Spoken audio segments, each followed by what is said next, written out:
I know I was really inspired by trying to learn as much as possible as I could in 1 week at the INL with the photonics group. And so I spent a lot of time with each group member there to try to get a broad overview of the things that they were doing. And some of the things that most interested me were ideas of how they are investigating nature and utilizing this natural phenomenon for sort of high-tech solutions to engineering issues or biological issues, things like that.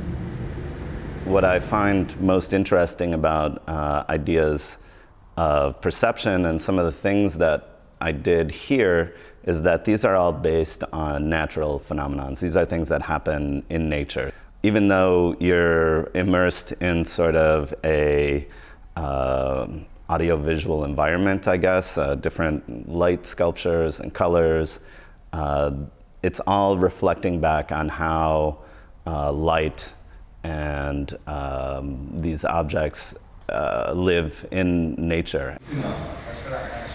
That little turn of phrase comes from a speech by Richard Feynman, who was an American scientist in the 50s. And so he gave a very famous speech called "There's Plenty of Room at the Bottom," which sort of presages a lot of ideas within nanotechnology before it was actually possible. And in fact, one of the pieces in the work is really directly related to his speech because there's a process that the nanophotonics group is working on called two-photon polymerization.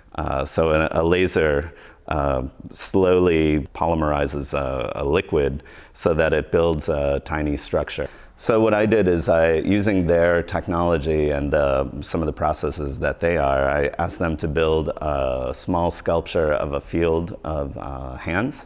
So you'll see there will be a tiny sculpture that it's invisible to the naked eye, along with an image from the scanning electron microscope, which is the actual hands. I'll be very curious to see the reactions from some of the people in the nanophotonics group that I worked with and have a discussion with them, because in some ways this is, I took so much, from them while I was on my residency, and this is the way that I see to kind of continue that conversation and to sort of give back to them. And now we'll see where that discussion can lead us and them, and hopefully a nice exchange.